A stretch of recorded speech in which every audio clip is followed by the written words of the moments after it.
just chatting post-Synod, which just wrapped up like a few minutes ago for the CRC.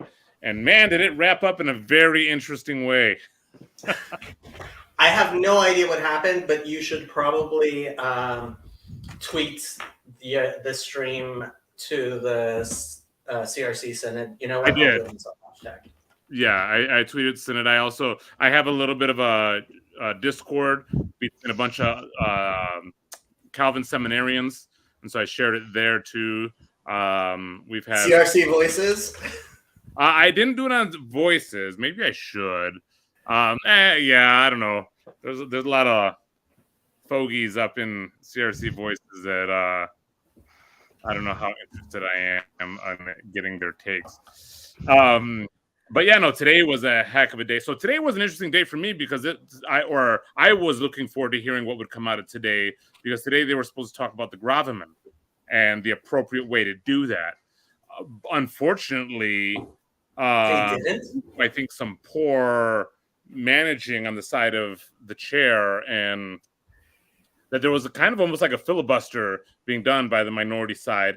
And so the important portion of that was tabled until next year, which is like, seriously, like that's a huge question that people have. And instead of just pushing it through, it was kind of like, let's have a debate, and it was allowed to go on for much longer than it ought to have, while people kind of whined and listened to their stories. And yeah, it was, I felt like the other days, outside of, all the complaining and stuff, sob stories that were told on the floor throughout the past few days, I felt like things were at least progressing. And then it's like today, it was just like, I felt like the chair just let himself get played. And whether that was intentional or unintentional, I don't know. But it left a bad taste in a lot of people's mind.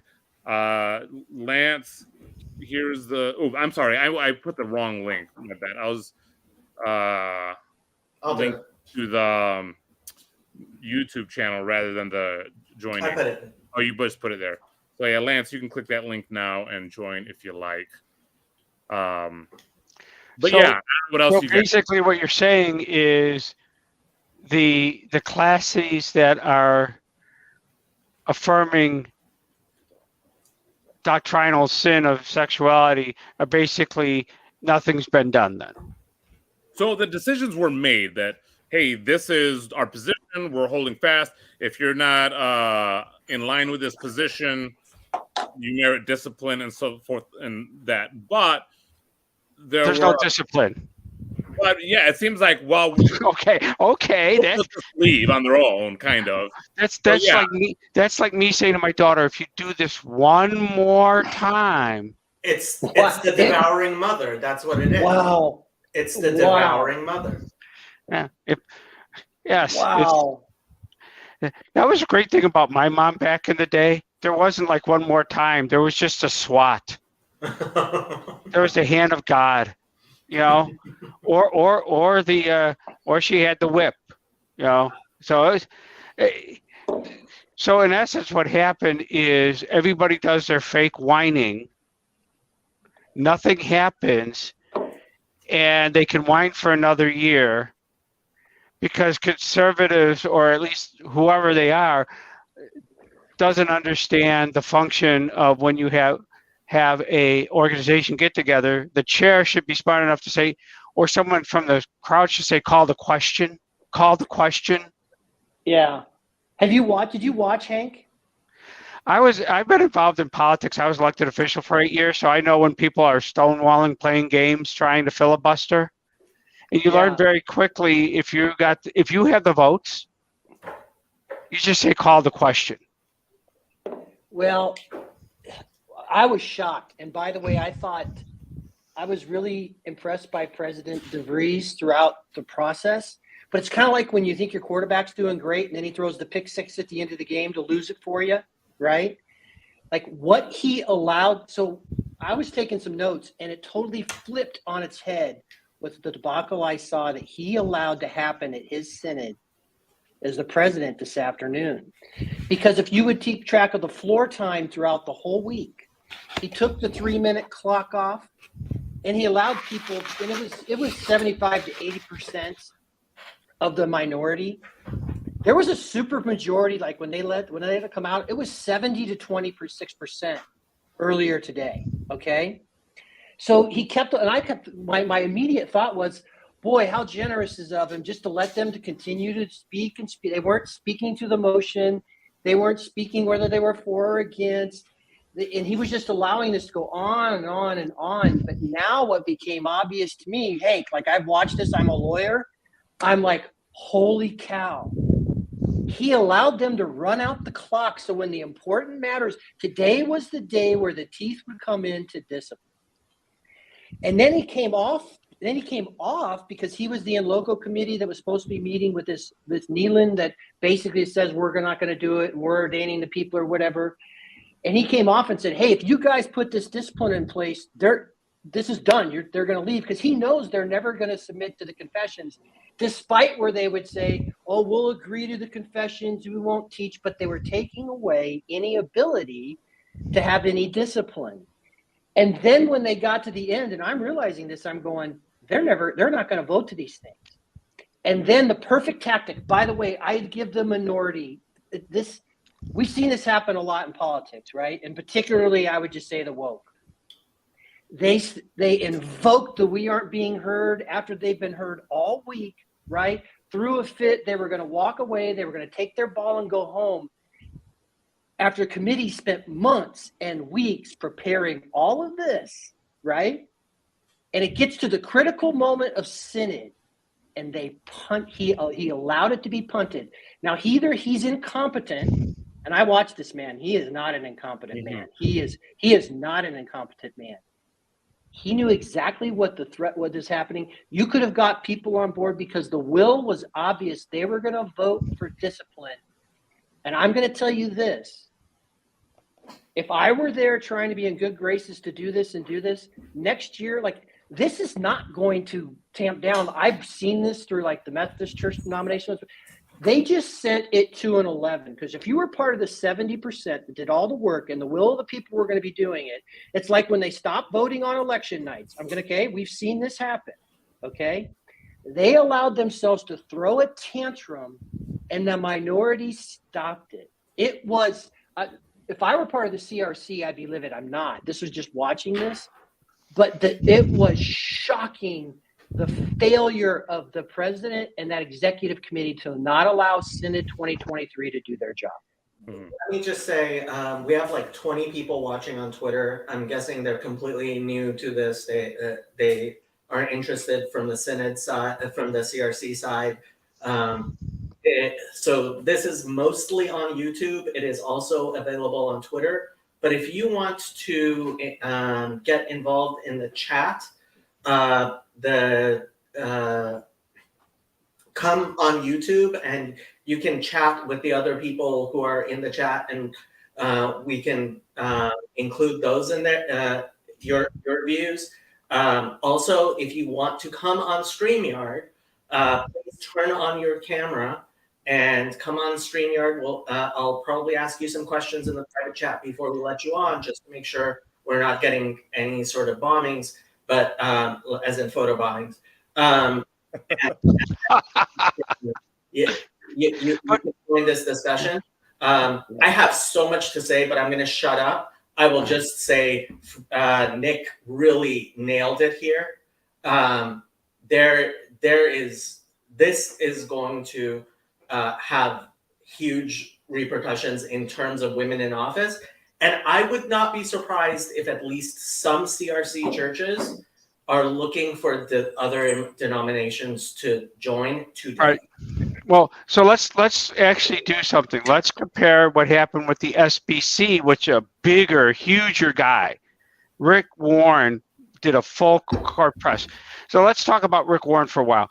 He's known with people who follow evangelical that he'll find his own interpretation of the Bible. There's like 20, 30 different Bibles, and he'll find the one that fits what he's trying to talk about. He's the worst exegete I've ever seen in my life, okay? He's a disgrace. And all of a sudden, he has found that No, through his exegesis, women are supposed to be pastors. It's amazing. After 2,000 years, the man, and he put a full court pressure on the SBC. And what do? They voted 80-19. Sorry, you're out of here. Okay. They took care of business. Okay. The CRC's been going through this for a long time. And this is what happens when people don't understand the political nature. They always want to see things on a spiritual nature or ecclesiastical or something, but there's a politics here. And at the end, remember at the beginning, I said, what you do when you know you have the votes is you say, call the question. Mm-hmm. And that had been done all week. That was happening pretty regularly all week. We're done with the debate. We've had the debate. We can vote. And if you want to take your cards and go home, God bless you. I'm not going to whine about this. I have the votes. You don't have the votes. And you know what? You can cry, you can whine, okay? But that's how it works. And the problem is that this is bad parenting. It's bad parenting from top to bottom. We need to let our kid express themselves. Now, when my child is yelling at a Walmart, the expression is, we're going to get you out of the Walmart because this is a disgrace. That's not how you act. And of course they play these games, okay? That's just sort of how it goes. I mean, we see this wokeism all the time. It really is. It's just a 4-year-old child having a temper tantrum. You're not giving me my way. You're not giving me what I want. Okay, but the problem, Hank, cannot be that the fact that children are having temper tantrums. Yeah. It's that we have 0 adults in the room. Correct. Yes. Yeah. And I am very, very surprised that this person that Paul praised so highly apparently decided to completely roll over. And it seems like the best I can say about him is he has no idea what kind of backlash he is engendering with this type of behavior. So here's where I would give him in good faith. The one thing that's different about the CRC, so I was part of the Methodist Church, which from a mainline perspective was the largest, in the United States. We didn't have that real familial Calvin College, the schools. It was a small enough denomination that everyone really knew each other. And so there's more of an impulse that I get to try and keep this. There's a deeper impulse to try and keep this together than you see in other, I think, denominations. Which is beautiful. Which is beautiful. I think ultimately, just me watching it from the political side, what I could see was happening was they were going to allow them to give them the chance to be heard because the majority was hardly ever speaking. They were just quiet. They did try to call the question, but I think they had faith that, okay, we're going to allow this to happen in good faith because, again, what happens when you push against these things?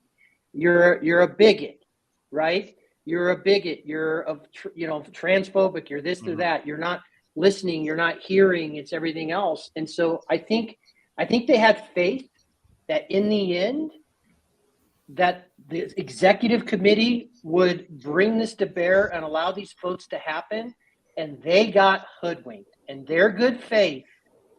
Well, I think that's the problem. Is they're continually getting hoodwinked because they keep the pattern has been established, and it's like, at what point are you purposely being blind? And the other thing that bothered me, and Phlebas brought this up when he talked with Jacob last night a bit, is they're fighting for their own. And that bothers me a little bit because there's all this talk about inclusion, and you have, a big segment of the denomination, or a larger segment of the denomination now than it's ever been, Consejo Latino, filled with Latinos that were very much speaking out in support of the majority here. The Koreans, the Latinos, all the minorities were coming out and saying, and I kept pointing this out to people on Twitter. There was this girl, Rebecca something or other, and I said, yeah, because she kept saying a bunch of white men, and I was like, yeah, wait to ignore all the Latinos and the Koreans. Way to live the stereotype, Becky. Never responded. And of course, and I did it to several people because they don't care about the diversity that they say that they do. They're lying. and they care about their own, and they're really pushing for that, and it's remarkably obvious. Well, to be fair, I would say this, to be fair, they absolutely in their heart of hearts believe that it's married to their thing. They believe it. They're true believers. Okay. They're convinced of it. It's their gospel. It is. When pride is more important than pride, and I'm just going to say it, when that becomes the thing that has to be your calling card, right? And again, the way that the 70% that voted this morning, they finally wanted to get the void. It was 70 to 26%. 70% of the delegates basically were voting to go down the confessionalist road today. The way that they got outworked and outmaneuvered in this Synod, like Hank, if you were here, and they tried to call the question, and there was a lot of back and forth. The president gave way too much leeway all week, because I was noticing, I'm like, why are you allowing these people on Tuesday and Wednesday night to have all this leeway to go on and on and on? And I was noticing, Nick is in here, I kept noticing the minority is taking up all the time and the majority is being silent. The word filibuster was used by one of the minority delegates. By the way, that happens in politics all the time. When you don't have the votes, you yap. Okay, you guys are. By the way, Moises, I want to say you guys are bad Calvinists. You don't understand total depravity. Well, a lot of these guys do. I mean, this is the thing that keeps pointing back to us. They keep saying, come on. I told you, there. Jacob, I was going to start trolling, okay? But I'm trolling you see my face. Look, I'm going to say this to the CRC. Your next president has to have some kind of political background, male or female, it doesn't matter. What happens is, if I was there in the group, and I used to do this before I was the president of elected board, if I knew we had the votes and some guy was just filibustering, I just finally say, call the question. Do I hear a second? Right? Well, but and you get the second and you do it. No, let me understand. I think, didn't they put the slate for next year's Senate? Because the conservative guys were wanting to stop this vote. I think the slate for next year was approved. Was that approved? No. That's not what was approved. But okay. Okay. So this is what I hate, which is we have this idea in our mind that never ascribe to maliciousness or malintent what can be explained through negligence. There's a level at which, I'm sorry, like Paul Vanderklay told me he knew this guy was going to be the president of the Synod because he knows how this stuff works. And throughout the week, it seemed like he did know that he wasn't incompetent.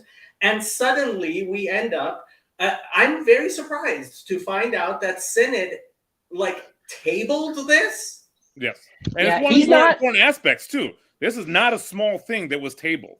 Like I went back and forth with the guy on Twitter that he was actually kind of kind, but he was like, I'm just finishing Fuller and now I have to leave this denomination. And I responded to him, you should have known this a year ago. And his response to me was, but I had hope. And I saw that. I felt bad for him because I'm like, that hope was given to him by these moderates that are just trying to please. And I feel like that hope was given again. Yes, it's been reaffirmed. That's the thing. Here's the thing that's happened. And I could tell because I didn't have a fight in this game. But Hank, any of us who have been around long enough have seen what just happened and maybe, fool me once. I'm going to tell you next year, because here's all this. Let's just take this off the table. We tried the nice way and the 70% majority was thwarted. This is going to get worse. And next year, really, this is the fight that's going to go on. Mm-hmm. Who gets to remain in the CRC and who wants to lose? The time they want is they want to be able to see. That's the fight that's going to come on. A marriage is over long before a divorce is filed. They are divorced. There's no way to bring these together. Mm-hmm. And I think those who had hope that maybe they could work something out that would keep it, that's been broken. And the 70% that were voting there next year, if I'm them, I'm saying, hey guys, this is just, we're preparing for Synod 2023. We're going to have our ducks in a row. and we're going to actually have discipline against our confessions. They're going to try and delay, talk, wait till they can get their numbers up. So hopefully they can grab the power of the denomination. What in the divorce, you're going to divvying up the assets. And this is really what's going to happen. And this is what happens in every Protestant denomination that's had this divorce. Do the progressives keep it and force the traditionalists, or the traditionalists keep it? And who gets to keep the house? Yeah. Mhm. Let's just cut through all the bullshit. That's the game that's being played right now. Yep. And India, well, they love and they this. Now, I saw too much on display. I can see right through it, and that's the game that's being played in that church right now. Well, and the other aspect of it is, and I wonder about this because I'm really suspicious of Paul DeVries right now. Is he knew, just like everybody knew, that if this doesn't go the way the conservatives want, the denomination is dead, because all the conservative churches are like, we're not dealing with this, and so he waited till the very end so that it looks like, hey, we kind of won this, and it's like there's part of me that's like, I don't know if I want to be here anymore. He stepped in at the end saying, if we do this, we're going to force Neeland out. So he stood at the defense of Neeland. At the expense of everybody else. Right. Yes. By the way, the church is still going to split up. I'm telling you. Yep. No, he's not incompetent. That man's not incompetent. He could have made sure the business got done. And Yep. he did not allow it to get done. A president can make sure the business gets done. A competent president. He was competent. I'm going to tell you, if I were on the other side, I've seen it too many times. By the way, lawyers, we figure out how to play these games. Half the battle in legal battles is time. Bleed people out, work the angles, try to figure out the right timing to do this. I saw that happen, and either he's incompetent or he's I got to say, the way today went down, I would have felt like I got knifed in the back by Paul DeVries if I was a delegate. Look, let me give you an example. And I've seen this when I worked with Senator Peter Fitzgerald, Congressman Hyde, and others, right? People are going to come to you and give you, they want you, the way to change your vote is they'll personalize an issue, okay? And you have to be strong enough to say, I understand, but I disagree, and we're going to move on. And you have to do something that people don't like. It's very difficult. You're going to have to be disliked. You're going to have someone say, you know, that Paul DeVries is really a bad guy, and he doesn't affirm LGBTQ people, and he's a big meanie, and all these things that you hear. And I've seen it, right? But here's the thing: when you break faith, no one can trust you anymore. Right. You're done. You are absolutely done. One of the things I was taught by Congressman Hyde, this is over 30 years ago, is when I shake my hands with Dan Rostenkowski to cut a deal, the deal's done. So you had the number one Democrat, and you had Ronald Reagan's Republican, which was Henry Hyde. Henry Hyde was the first guy to support Reagan in 1980. So Reagan would use Hyde to deal with Rostenkowski. And one thing I learned by sitting at that guy's foot is you make a deal, you keep that deal. Even if everybody else is yelling at you, you keep the deal. And Paul DeVries didn't keep the deal. What he did was he punted. And so now everybody like Mo, who was basically on the DeVries side, goes, you're untrustworthy. I can't trust you. And he has to go. And quite frankly, if I was a CRC, I'd call a special synod and say, we got to finish this up. Or if you don't do it, you don't have a church anymore. Because if I'm a conservative CRC pastor and church, I'm out. I'm done. I don't know DeVries, and I don't want to make this personal, but if he didn't have a Dutch last name, I don't think this would have happened. Because we know that the hammer was going to come down on Dutch toes. Mm-hmm. And that's what, like, if the actual minorities, if the Koreans and the Hispanics and the Blacks and the people who are in that church because of the confessions, not because they were born into it, not because they're cousins or they wanted to be in a Dutch community, but because they actually believe in the confessions, if the hammer was coming down on them, then I really doubt this type of leeway would be given. Mm-hmm. Yeah. And I would, here's the thing that I would say, which I know this, like, I would bet my life that if I know, I would just make, I would make this. He's a man of extremely high character and integrity, and he loves the CRC. And because of that familial small, I know, like, I just get a sense a lot, like, you know, Paul would love to see this, try and figure out some way. But a year ago, when he saw the numbers, he started to try and prepare people. He saw what had happened very clearly, right? And I think the best thing I can give to him is if it had gotten done better. But man, when he came to the floor today and took the teeth out of the Neeland Avenue discipline, and then to allow this stuff to happen, and he was removed from the chair. But I think his best hope is today, with those votes happened, the split would have happened because Neeland was not going to go along with it. You would have had the split in the church. I think in his best interest is if we give this time, maybe something better could happen.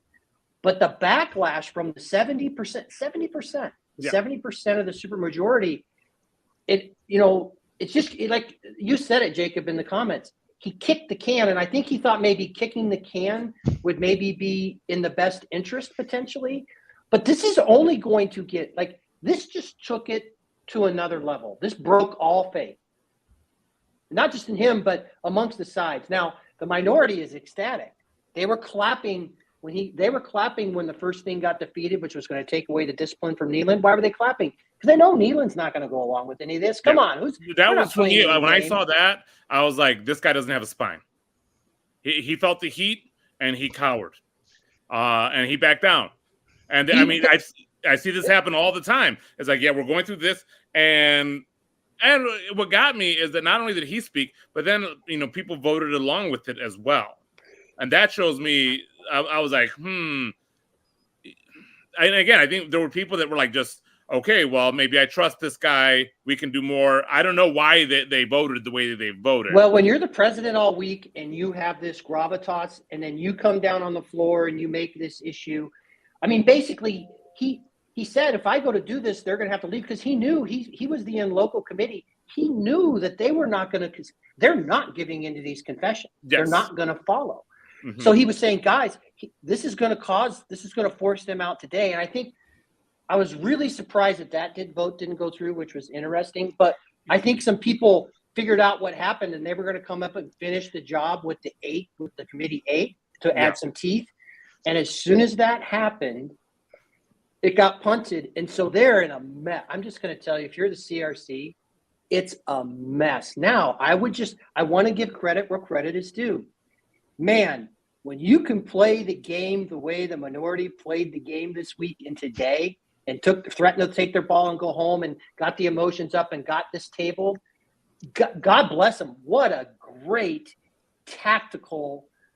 I think it's dirty tactics, but those are the tactics. That it really destroys the trust, because now not only don't I trust, well, I never trusted them, but I have so little faith in, there's a spectrum, right? There are affirmers, there are conservatives, and there's all these moderates. There were moderates that were like moderately conservative. I have no trust for them anymore. I don't feel like they have the backbone to do what needs to be done. And I'm not sure where the Korean segment of our denomination stands, but I feel like they've probably lost a lot of trust in these people as well. And it's because it's basically like, yeah, we see you, but we don't care, because these are our kids, these are our grandkids, these are our cousins, and blood is thicker than water. And I'm like, that's not what I signed up for. But if you're trying to grab the ring of power from a minority position, this thing gives them the ability to try and maybe force other. Listen, they're fighting over the house, and they want the keys to the house. They want to win. Mm-hmm. And if you just shake the box up enough and try and hope you can kind of wait some time and bide some time and win some people over, it was a genius play by the minority. But the irony is they're using racism to do it. Mm-hmm. Right, and then the minorities would get up, like the Korean guy said, I just want to speak for us. It's like traditional values. There was an Arab guy. It's like, we don't even understand these questions. Like, it's tradition. this is a whim. This gender ideology is a spirit of the age that exploded in the last 15 to 20 years. A church changing always held beliefs and confessions. Because here's the other thing, like I pointed out, the speeches I'm hearing them given, those are the same speeches that I hear from atheists and the people that are against the church and everything else. The tactics are the same tactics. They were basically forcing a minority struggle session on everyone, right? Who are godly people and care about the body and are grieving over their church. So they were doing these forced struggle sessions. And I saw, like, on Tuesday, white supremacy was mentioned. Like, if you look at a lot of these overtures, it's about all the racism and the misogyny. Like, they have all the buzzwords in the language. And it was like the culture war came, like, it's so easy to see when you're watching it as an observer from the outside. This is, and by the way, here's what conservatives know. You give them an inch, and then all of a sudden you're down on your knees in a DEI training to have to submit to their affirming. Trust me, a lot of the language was every like that. time. That's why the backlash. Well, if we just give them this, they'll come around. If we just give them this, and it's like it never works that way. The backlash is going to be furious. You give them nothing. It's Willy Wonka and the Chocolate Factory that I grew up on. You get nothing. It's okay. It's sometimes that's what you have to do, and they didn't do that. And here's the funny thing. The funny thing is that they're done. And here's the issue. I've watched Paul Vanderklay on this. He's grieving the CRC. He's that Dutch remnant, right? So my grandfather came from Germany. Okay. So what happened to my dad? You learn German. Everything was about the German. And then when I grew up, I had to take German. Guess what? My daughter took Spanish and Latin. There was no German. I'm an American. My dad asked me one time, do you remember any of the German you were taught in school? No. I didn't care. Okay. What's happened is it's this Dutch thing because it came from the Netherlands, right? But you have now it's a tree that's had grafted branches. Moises is a perfect example of a grafted branch, right? And the branches are looking at the tree saying, you guys are nuts. You guys are crazy. And, well, we got to keep our family together. No, actually, we don't if the family's going to be destroyed by keeping the axe murderer in the shed around. They got to go. And I think that what you have is how can I've seen the moderates in the church in other ways, right? How can we all work together? You have to have a belief. I don't have the belief that the side that's got the issues wants to work in good faith. They don't want to work in good faith. They want Mo and Hank and Jacob and everyone else to tolerate what they believe in. They want you to accept and celebrate what they believe in. Yep. And that's why you're seeing the backlash. The backlash isn't sort of the libertarian live and let live. It's now they're doing what the moral majority did 40 years ago. And it's more onerous than what the moral majority did 40 years ago. And in a church setting, you either have confessions and beliefs or you have MSNBC. Or, you don't have you don't have a denomination. You have nothing. You have nothing. What you have is bromides. Give you a good example. My attorney's sister is gay. She's a Presbyterian minister. She calls herself a hospice worker for dying Presbyterian churches. And one time I asked her, why are they dying? She looked at me. I said, I can tell you why they're dying.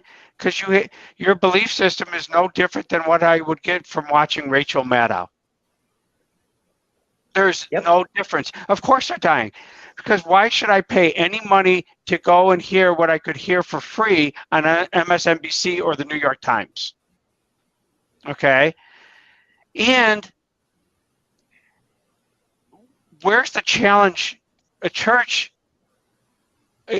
orthodoxy challenges us to say what you are is not what you ought to be. You're not enough. You need to be better, right? Okay. Now, as a Christian, I believe that the only way is through the Holy Spirit makes me better. But if I sit there and say I'm going to be colonized by the world, then there's no need for me to go to church. And so I think that Okay, I said this to Paul, and I'll leave it at this. I said this to Paul. They will be gone. The affirming church will be gone in 10 years. It won't exist.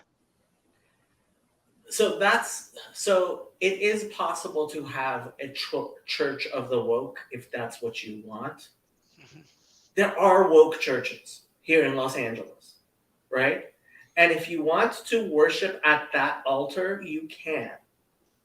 It's possible. But that's not anything that's going on in the CRC, right? Their confessions are not woke confessions. So the question becomes, why are you a member of this church? And there are two reasons. A, I believe in the confessions of this church. Or B, I'm Dutch. Yep. Or that's just what even the if you're minority is Dutch, that's the pushing back church of my family, right? Yeah, that's what the minority is. I was baptized here. I was baptized in a church too. I'm not there anymore because my beliefs are more in line with this denomination, and so I've moved. And it's so insane to me. You know, one of the other seminarians that I'm with, who's also a CRC pastor, is like, he's also not Dutch. He's like, I'm pretty sure what happened with Paul was he did the Dutch thing and just tried to avoid extremes. And it's not about what I believe, it's what I'm trying to avoid. And I think age is part of it as well. You have a bunch of, I don't want to be, I've been part of this denomination so long, and I don't want to be the one responsible for kneeling going. And it's like, you're not responsible. They're responsible. We've provided a pathway for them. They're not choosing it. That's on them. You can't hold yourself responsible. But there's a lot of these guys that are older. Well, we've gotten along for so long. Honestly, that seems like such a temporal way of looking at the world, right? It's not my problem. It is. I'll die, and then and without actually looking at the eternal consequences, actually caring about things in a manner of, okay, I am here in this church. And frankly, I was really inspired by that discussion that there was earlier about, like, what are we here for? And that vote that got overturned. Although I guess I should have noticed that the committee, like, it's very much like what happened with the SBC with that. If you guys remember, there was an overture made to the SBC to condemn CRT. And the committee tried playing these games. And what the question became, hey, who was on this committee? And apparently that's the type of game that the committee tried to play with the synod that got overturned. Pastor Vander, some Dutch name, right, goes to Washington. And that was inspiring. That made me think, oh, okay, they're going to actually get to business. They're actually going to be a confessional church as opposed to an ethnic church. And it's just an ethnic church. That's what it said. That's what Synod said. We are an ethnic church. Yeah, I feel like what Synod's trying to do is they're trying to straddle the fence. They're trying to play both sides. No, yeah, exactly. We want to welcome, but we still love our kids more than you. I mean, I grew up in a household like that. I'm going to keep holding this because I listened to every minute of this thing. Okay, so I'm a nerd, but it was also a window into what's really happening in society today too, and what's happening in the churches or whatever. And there was an overwhelming majority that continued to do this. It was a wild outcome that the minority had so much power. And really what happened, but this happens across the spheres. It's weaponized compassion. That's what it's weaponized compassion. And Christians are particularly susceptible to weaponized compassion. Jacob would say it's because we idol worship love. But that idea is it's weaponized compassion. And by the way, if you're a person who does care about this, your parents built the churches and did cleanup weekends, and there's a lot of emotion and connection that's tied into that. And they used every string they could pull, but I was, again, shocked that kind of a majority got took behind the woodshed like they did this week. Well, one of the comments was about the boomers, and I'm sort of the end of the boomers. But I couldn't agree more. It's the boomers. Hey, man, my kid, all this participation trophy, all this nonsense, right? I wasn't raised by the greatest generation. I was raised by the silent generation. My dad fought in Korea. There was none of this toleration, okay? Which, of course, it was made clear to me when I married my lovely wife that I could be quite intolerant. Yeah. Sometimes I can be quite intolerant, because when you're not intolerant of some things, you have chaos. I'm a big believer in order. So perfect example from Twitter. Time to be adults in response to someone's real and visible emotion. Some people have absolutely no compassion for the trauma being perpetuated. Let's not ignore the misogyny. That the comment was made by a man in response to a woman's emotion. Yeah. CRC Synod. Yes. I responded. Perfect example. I responded to it by saying, you don't know what trauma is. I know what trauma is. I think she took it off, but I'll tell you what trauma is. Listen to my father-in-law talk about Pork Chop Hill and fighting on that hill for 5 days. Right. I know about trauma from talking to my dad and what he went through. And I know trauma. What Nick was saying. I know trauma for working at Capini Green and watching someone get shot. Okay, trauma isn't when someone says something mean to me. Okay, that is not trauma. It's misogyny for a man to disagree with a woman's emotions. Yeah. You know what? What's good for sometimes for a man to say is, no, I'm not buying your emotional manipulation. Mm-hmm. Okay, you're not going to manipulate me. Sorry, because I understand that's a power that you have that I don't have. We're gonna meet eye to eye, face to face, and we're gonna fight this out. Now, I fight this out because that's what love is. Love is we're gonna have to maybe not like each other for a while. Love isn't me saying that we're seeing this. Love is being gender affirming until you start seeing people who transitioned coming back saying, why did you let this ever happen to me? How dare you? I was a 13-year-old girl and I was autistic. I am autistic. I'm watching these people. That's not love. It's horrible. Okay. We have a weird idea of what love is. And I think that it really sets me up because we either have boundaries on the truth. We can go back, Jacob might disagree with me there. In the Old Testament, in the very first part of the Old Testament, in Genesis, God says, don't eat of this tree, but he tells us we can eat of every other tree. We forget that he also said, you got the rest of this place, you can live large and be in charge. And it's just not this one tree. It's when I say don't do this doesn't mean that you don't get to do anything. But when a church sits there and says love, God's love is love, I think it's not love. It means you really just don't care and you don't want to get in a fight. You don't want to have an upset stomach. When God is love, you are arguing against love. What was fascinating about that moment, Jacob, is when it happened. So again, having listened to to listen to these people, I'm just going to say 70% of the time was taken to drone on and on and on and on for 3 days, filibustering. They got heard and reheard, repeating the same stuff.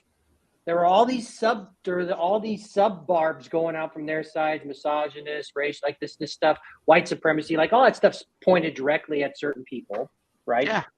But the minorities would come on and basically disagree with it. Let's face it, it was the white privileged people that have all this, all this knowledge about what is racism and misogyny and everything else. But at the end here, when she got up, and she spoke a lot, when she got up and tried to play that card as if they weren't being heard, I was like, are you kidding me? And so that man says, let's be adults. What he said was right. Now, he had to come back then, and then he apologized to her for saying that. And she's on the floor and whatever. I'm sorry. That's true. You are a delegate at Senate. This is an important thing. You have a job to do. We heard over and over and over and over and over and over all week for days, the same dribble you've been going on and on about. We understand your position. We've heard you. Now let's act. Yeah. And so then all of a sudden, then people played the game. They take the ball and go home. Well, I'm leaving and I'm leaving. They knew they were going to lose, and they caused a big commotion. And again, with weaponized compassion, got people to stop what they were doing. If I were the president at that moment, I'm saying, listen, we've heard this. We've discussed this. We know what's on the table. We're adults. We know what we're voting for. We're going to vote for what the business of this is in. You could have gotten those votes in, and everyone had plenty of time to comment on them. And if they want to do an overture next year, they can, but I would have moved the business ahead. But it happened. That was the moment that broke me, to where, having spent so much time invested in this, and I just figured if I would have been a CRC person, that's the moment. I'm just going to say, like, no, you're there, but lots of other people were there. That's the moment where I think it broke the trust. It broke everything, and people, and what you've got now, and I know this is going to happen to CRC. I've seen it before. It's game on now. Yes. Yep. It's game on. It's no longer we're going to do this or that, or we need to work to strive. Well, if you're in a conservative CRC church, right? How can you trust anything that's coming now from a synod? Oh, we're going to do it next time. We really mean it next time. We double really mean it next time. Yeah. If I'm there, my first thing I fight, if I'm these conservatives, I'm going to say, we are bringing Committee 8 up. No, here are the findings. We're bringing this up, and and they'll have the majority. I would get our work done as fast as could be and get that right back on the floor, so we talk about it at the very beginning. Listen, there's tactical ways to get those things done, because you can sit there and I've listened. We've listened forever and ever. We spent all this time, months, and now this. We're ready to go. We don't need a lot of time. And we'll get in there, and the minority is going to want to say, we talked about this, like, we heard you last year. We're done with this overture, and we're taking it to the floor day one. I would bring that out on the floor day one, and I would set the tone that we're a confessional church. I think the problem, though, is that it's not necessarily the minority, really. I mean, it's not the affirmers that are causing the problem. It's the moderates. And this is one of the things that really bothered me, is this person said, we're not listening to our minority voices. They're not listening to the minority. Like, it's like if I got up there and spoke, and right afterwards she says, we're not listening to the Puerto Ricans because they're on my side. And I'm like, I just said. And they never responded to the Koreans or the people who exactly. Would bring that It was so blatant, and it got eaten up. And Phlebas pointed out, he's like, weren't straddling the fence, they just stopped the amputation. But in my opinion, that is straddling the fence, because the amputation was the part that was the necessary part. And it was like, yeah, we're going to do this, but all of that talk means nothing without action. And what happens when you delay an amputation? Yeah, exactly. It spreads. And that's exactly what we were trying to avoid, is that spreading. Yep. But But they don't care, because they didn't lose today, and they're in the minority anyway. And if they take down the body with it, fine, or somehow they concede, they grab the House, great. They don't care about the body. Yeah. If you're part of the 26 and you really cared about the church and you saw it was 70-26, you'd submit to the church. Mo, I got a question for you. Yeah. All right. In my estimation, the Synod will need a new president next year, and it should be a president that's either Korean or Latin. Which that Okay. was last year. Last year the president was Well, you're gonna have to Oh, go the vice back to president. Korean. You're gonna have to go back to someone who's one, not Dutch. Can't we Okay. have President Mo? Let's get President Mo. Oh, absolutely. Hold on. You know what Mo's tagline is, right? It's from Conan the Barbarian. To destroy your enemies, to see them strewn before you and hear the lamentations of their women. Okay. But the reason I bring this up is because, luckily this is on air, and I've watched Paul Vanderklay. Paul Vanderklay's in a grieving for his, but listen to Paul. Paul will talk about all these people he knows, right? All of them that he grew up with, all of them are part of his extended family. And eventually, Mo, you don't have that, or other people don't have that. That you're there for the confession. Yes. Okay. So I'm Catholic, but I'm a Catholic, not a cradle Catholic. I'm a Catholic by choice, in that I have to buy into the confession of the church. Jacob doesn't count you as a Catholic because you weren't born into it. Right. So what happens is you almost need someone, right? Who are the people that are the toughest Catholics when it comes to doctrine? It's the ones that aren't cradle. It's the ones that join the church. Almost anyone. So if you want somebody who's going to be more of a, shall we say, church militant, it would be someone like Mo, who would say, okay. The zeal of a convert. Yes. Yeah. Yes. Yeah, absolutely.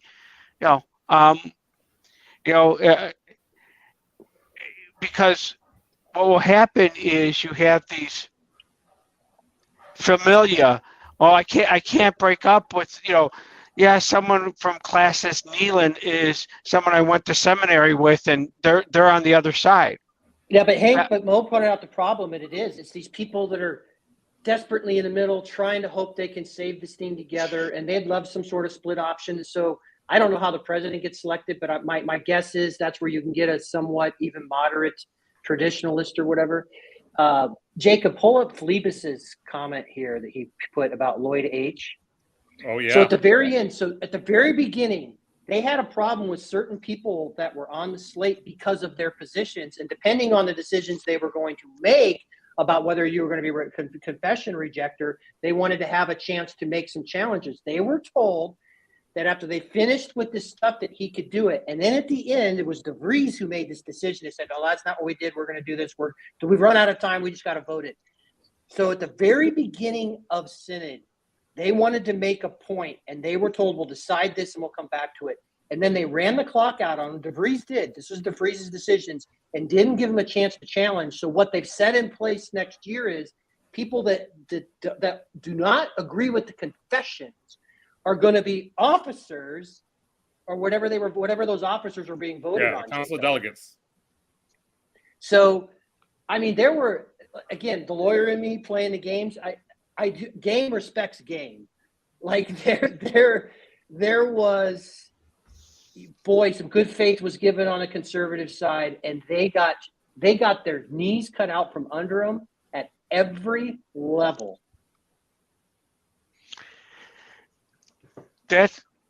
So there's a guy that I respect quite a bit who did a YouTube, Aaron Wren, on why conservatives can't govern. And I see this so much in every aspect of our society. It's because there's you can watch Fox News and you get the bromites. That's great. Now you got elected. Now you've got to understand what you need to do. So if Jonathan or Lance or Jacob or Moises got elected to a local board, the first thing I would tell you to do is read Robert's Rules of Order. Read it and know it. Yep. Okay? I would drive people crazy with it. I knew it like the back of my hand. Okay? And the guy sitting next to me was a Harvard lawyer, and he says, he would call me an a-hole every day, and I didn't care because I was there to win. And when you have a position, okay, when you are made president of the synod, you were made president by people like Mo, that you were to basically move forward with what the church wanted to do. Okay, the church had its discussion the year before. Now it's time to enact what we said we were going to do. And now what you've done is you have created a situation that I don't know if you can ever fix it. Because once you say you've got to do something and you don't do it, it's pretty much, it's over. It's like, and so I think that if I was to say, how can you save the CRC? I would say right now, the 70% that were there, say we need to have a special meeting if they could do that. And we need to get this thing done. And you need to depose Paul, say, Paul, you're out of here. Put in a new president and do it. And basically say, it's over. It will be ugly. There'll be a lot of storm and drang. And you know what? It will be over and you won't care. In 6 months anyways, it will be forgotten. Or maybe this is simply how the CRC functions, and a lot of people are. I mean, Mo is the only person here who's actually CRC, and if this is how the CRC functions, frankly, it seems to me you just basically have to leave. Mm-hmm. Well, I think there's one more bite at the have apple. Don't you think there's one more bite at the apple next year? I think ultimately the conservative side needs to try and make sure that they put someone in place who's going to make sure the questions come to the floor and they get voted on. As long as they get voted on, then there will be That's what they did. That's what they did last year. Right. Go ahead, Mo. I want to hear Mo's thoughts here. So, I mean, the only way I see this like a potential way forward here is if a lot of that 70%, the classes of the 70% are in during the next year overly aggressive at pointing out the disciplinary aspects. So that what we're coming to next year is not just Kneeland and then we're figuring out what the gravamen means. It's we have everyone under discipline. Everyone from every classes that has an issue here, we're bringing them all under discipline. And obviously we would have to do that. The classes would have to do that. And then if it doesn't work out, the classes, then it moves up to Synod. So then Synod's slate next year is filled with discipline of these office bearers. And the pressure is so hard that ideally these guys leave before Synod. So Jonathan actually went to Calvin, lives in Grand Rapids, and Grew up RCA, which knows these people in real life. Half Dutch. Yeah. Or Fries, technically. I think I feel like we saw this happen in the RCA decades prior. I went to a church in Grand Rapids that broke off, considered joining one of the Presbyterian churches, but they were too liberal, progressive, and so I think we were independent for a while. It was some combination of women in office or something in my church's case, but so it's I'm sort of surprised that this has taken so long to do in the CRC, but my interaction with it has really just been when I was there in college, and so the faculty and the institutional CRC I know is around the university, which is not known for its conservatism, at least within the circles that I roll in. But I think even if they were to expel Kneeland or do all that, aren't we still living in that same bifurcated world? Isn't the CRC still living in that bifurcated world where you have the majority, the silent majority, the minority, they sort of live together harmoniously, but it's a symbolic victory if they kick the heretics out, right? And then it's just all right, now we're just smaller. And there's a couple aspects of that. One is degree matters, so you get some of the extremists out, and then now we have a policy, but also the major growth within the CRC right now is coming through the Koreans and through the Latinos. There's and there's several Latino whole congregations that are considering moving into the Christian Reformed Church, and we're waiting to see how this plays itself out. And so it's one of those things. You lose Neeland, you make that up. I see what you're saying. And non-Dutch people. Yeah. And then you do have some people that will come back, or that may that have left for other denominations as well. Now, Mo, I want to help you here, because I'm the kind of guy that helps. Yeah. The Eastern Rite Church of the Catholic Church has married priests. So if it doesn't work out at the CRC, there's a great Eastern Rites Church in Aurora, Illinois. Hank the colonizer. Yeah, he is. Yes, I am. You know what? Well, the Catholic Church teaches I need to be evangelizing all the time. So for me, I think it's very key that Calvin, or soon to be Servetus University, is the epicenter. It really seems to be the epicenter of the CRC. And what's emanating out of there is not a gospel message. It's a message of wokeism. And if Calvin has become a seminary for CRT instead of CRC, I just thought of that. CRT instead of CRC. Yeah. I'm gonna use that, Jake. Stop it. Yeah. It's like, that's what it sounds like it's become. Well, there has been movement to try to reverse that at Calvin. And that process has begun. How far will it go? We'll see. And there's two reasons behind that. One is it's owned by the denomination. The denomination is starting to realize that's a problem. But also, it's a killer for enrollment. And they need this. I think it was the first year that their enrollment was back up. And this was the first year that they started implementing some of those changes. Well, because from my understanding, Dort's gone nuts with enrollment. Yeah, Dort's doing well. Yeah. What's Dort? Dort's it's another Dutch university. It's connected with the CRC, but it's not directly owned. But it's fairly conservative. I thought Dort was RCA. You know, it might be. It's. Or I'm thinking. You know that, Jacob, one of the things that got tabled today, had they gotten through Committee 8, they had a bunch of things. Calvin University was mentioned as they were going to get down into 8. They were going to start addressing this issue. So again, all this work that got done, they were able to table all these things to start putting these things on the table, and it got punted. I'm telling you, you need somebody like Michael Servetus who's willing to die for his convictions. If Sam. If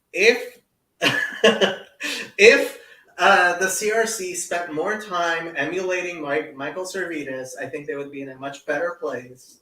Wasn't he Spanish? He was. Well, I mean, we do all this. Listen, like, again, I'll say this. The marriage is over before the divorces. I mean, the only thing that works, you need to do this. Confessionalists go one way, affirmers go one way. Let the affirmers have a fully affirming church. That's fine. Like, if a whole bunch of people want to come around it, be affirmers, and we'll see if you're around in 10, 20, 30, 50 years. It's very clear. It's not. We've seen this with the Presbyterian Church, with the PCA versus, and what happened? The mainline Presbyterian Church was basically dead. Okay. Right. Exactly. It dies. Here's what happens. Whether you're Catholic, Orthodox, Sacramental Protestant, or Evangelical. Sacramental Protestant. When you move away from, the Missouri Synod Lutheran, the Reformed Church, when you start moving away from Orthodoxy, your church dies. Yep, it's proven. Over and over, the numbers prove it. Right. Whether you have hippie Pope Francis, right? Okay.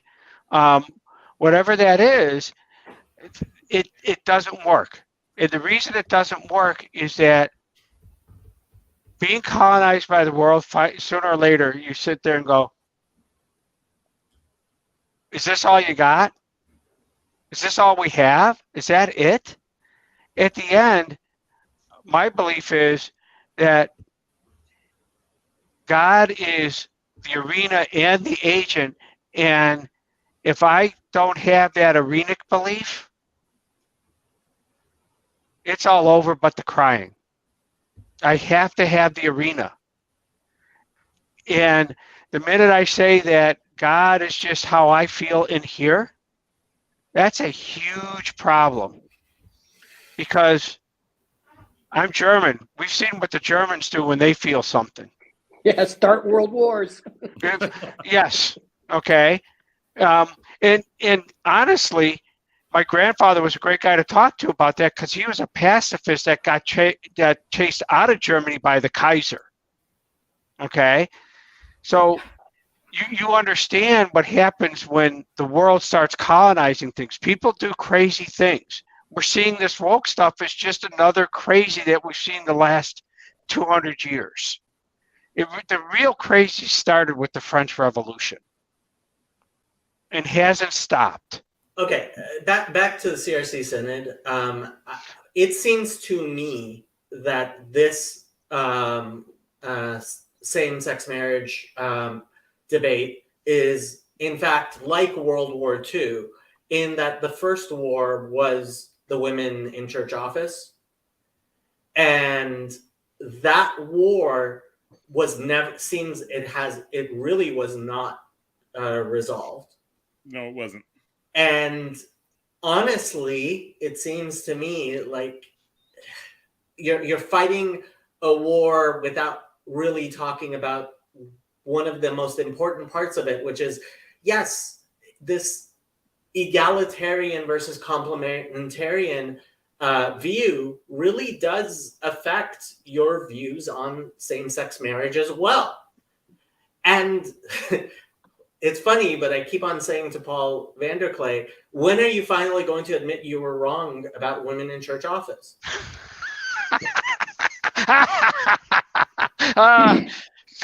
Jacob, nobody. You are the best guy in our little corner of the estuary. You are, because you go right to the hard question.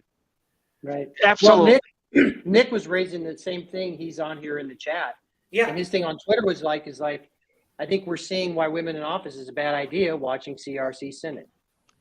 Yeah, but the whole compassion being weaponized, I think that's a huge aspect of that. Yep, and they're wired, and it's like that. It's that whole Myers-Briggs thinkers versus feelers. 70% of all men are thinking and process. 70% of all women are feelers, and that's that whole male-female dichotomy. And so that is that case. By the way, Hank, you'd have loved it last night. There was a gal who came up when they were talking about this, and they were trying to make their biblical claims or whatever. It's mostly the minority speaking, and she said, there's no clarity in the Bible. Like, we can't agree on the Bible, So then I was just for the solo scriptura crowd. I was like, yes, do you know you're in a CRC Calvinist church?